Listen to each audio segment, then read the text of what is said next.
ಪಾಕಿಸ್ತಾನದ ಪ್ರಧಾನಿ ಮತ್ತು ಅದು ವಿದೇಶಾಂಗ ಸಚಿವರು ಪ್ರತಿಯೊಂದು ದೇಶಕ್ಕೆ ಹೋಗ್ತಾ ಇದ್ದಾರೆ. ಮೊದಲು ಮುಸ್ಲಿಂ ದೇಶಗಳನ್ನೆಲ್ಲ ಕನ್ವಿನ್ಸ್ ಮಾಡ್ತಾ ಇದ್ದಾರೆ, ಜೊತೆ ಕ್ರಿಶ್ಚಿಯನ್ ಕಮ್ಯುನಿಟಿಗಳ ದೇಶಗಳನ್ನು ಕನ್ವಿನ್ಸ್ ಮಾಡ್ತಾ ಇದ್ದಾರೆ. ಇಲ್ಲ ನಮಗೆ ಇವ್ರ ಭಾರತ ನಮ್ಗೆ ಅನ್ಯಾಯ ಆಗ್ಯದ ರೀ, ಅದು ಇದಲ್ಲ, ನಾವು ಅದು ಆಕ್ಯುಪೈ ಮಾಡಿಲ್ಲ, ನಾವು ಅದು ಸ್ವತಂತ್ರ ಆಜಾದ್ ಪಾಕಿಸ್ತಾನ ಕರ್ಕೊತಾರೆ ಅವರು. ಹಾಗೆ ನಾವು ಅಲ್ಲಿ ಹೇಳಬೇಕಾಗ್ಯದಲ್ಲ, ಇವತ್ತು ನಮ್ಮ ಪರವಾಗಿ ದೊಡ್ಡ ಧ್ವನಿ ಬೇಕಾಗಿದೆ. ನಮ್ಮಲ್ಲಿ ದೊಡ್ಡ ಧ್ವನಿ ಯಾರಪ್ಪ? ಮೋದಿಯವ್ರನ್ನ ಬಿಟ್ಟರೆ ವಿಶ್ವ ಮಟ್ಟದಲ್ಲ.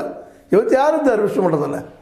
ವಿದೇಶಾಂಗ ಸಚಿವರು ಇಲ್ಲ, ಇರ್ಬೋದು, IFS ಇರ್ಬೋದು, ಮತ್ತನಾಗಿರ್ಬೋದು, IS ಏನೋ ಒಂದಿದ್ದಾರೆ ಅವರು.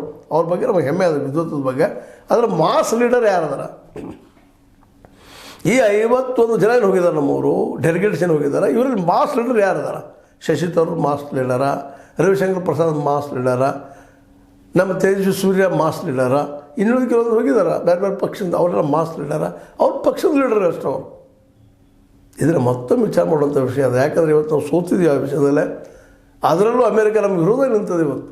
ನಮ್ಮ ಟ್ರಂಪ್ ಅವರು ನಾವು ಗೆಳೆಯ ಅಂತ ಏನು ಕರಿತಿದ್ವಿ, ಅವರು ವಿರೋಧ ಆಗ್ಯಾರ. ರಷ್ಯಾ ನಮ್ಮಿಂದ ದೂರ ಆಗ್ಯಾರ.